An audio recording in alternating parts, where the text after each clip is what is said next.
Le mieux, le scénario idéal, c'est une médiation, sinon on repart à la guerre des prétoires et des audiences, quoi, en fait. Oui, notamment parce qu'on imagine bien que du côté de Laetitia, on a déjà où on va saisir les juridictions californiennes. L'une des raisons pour lesquelles Laetitia Hallyday n'est pas revenue en France depuis un certain temps, c'est qu'il faut noter qu'elle est détentrice d'une carte verte, c'est-à-dire une green card. Je sais de quoi je parle parce que j'en ai une. Et quand vous avez une carte verte, vous devez rester un certain nombre de jours sur une année aux États-Unis pour ne pas perdre cette carte verte. Il faut rappeler ce que c'est que la carte verte. Ça vous permet de bénéficier du statut de rester sur place, de travailler, voilà, entre autres, quoi, oui. Tout sauf la nationalité. Vous ne pouvez pas voter, mais vous pouvez travailler.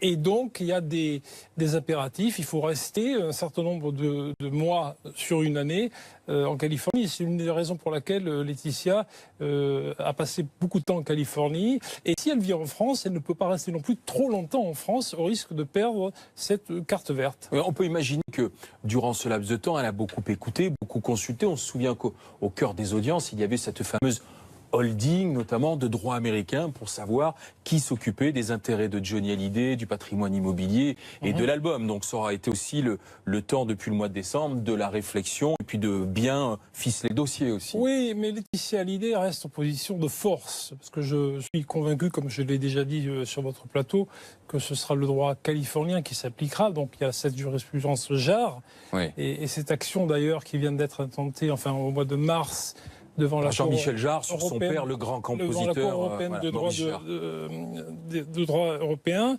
basé sur 3 éléments. Le manque à gagner pour l'État français avec ses montages juridiques, évidemment, le fisc français y perd. Manquement au respect des droits de la famille et ce qu'ils appellent une atteinte excessive à la sécurité des familles. Ça, c'est ce que disent les enfants de Jean-Michel Jarre et les enfants de Michel Colombier, l'ancien arrangeur de Serge Gainsbourg, qui ont lancé une action le même jour, le 21 mars 2018. Oui, mais en ce qui concerne Laetitia Hallyday, vous dites là, elle est en position de force, de toutes les manières. Sauf que c'est toujours contesté par Laura et David, mais vous êtes sûr que là, c'est le droit californien qui primera là, dans cette affaire? Je ne peux pas être sûr. C'est bien parti pour. Je pense que c'est bien parti pour. Parce que les affaires étaient là-bas, tout avait été écrit là-bas, le testament et autres. Tout simplement parce que c'est ce que Johnny Hallyday voulait.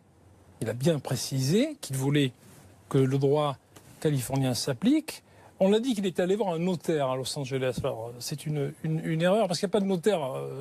Le notaire, c'est une institution française, d'ailleurs parfaitement désuète, qui n'existe pas aux États-Unis. Donc ça a été fait devant un avocat et 2 témoins. Et donc Johnny a décidé que le droit californien devait s'appliquer.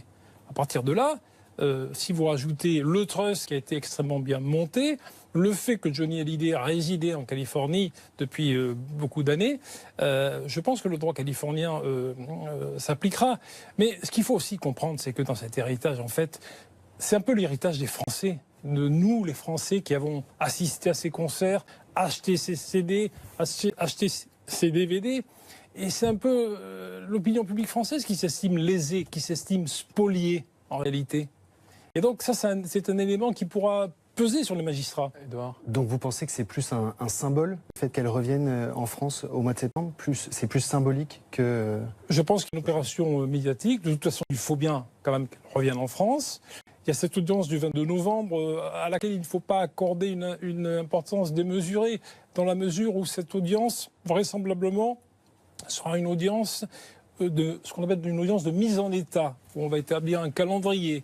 Vous, avocat de Laura et David, vous remettrez vos conclusions, vos écrits au magistrat à telle date. Vous, avocat de Laetitia, voilà, échange de pièces, classique entre avocats. Donc le 22 novembre, on ne devrait toujours pas statuer sur le fond, à savoir quel est le droit applicable, mais établir un calendrier. Donc on est reparti pour plusieurs mois, sauf évidemment s'il y a un accord entre-temps. Même si la justice tranche l'affaire sur le fond et décide ou non de la validité du testament, on aura une décision pas avant fin 2019, au moins. Et puis il y aura contestation par une des parties, quelle qu'elle soit, qui se dira j'ai été lésé, donc je ferai appel. D'ailleurs, le feuilleton est parti pour durer encore un moment.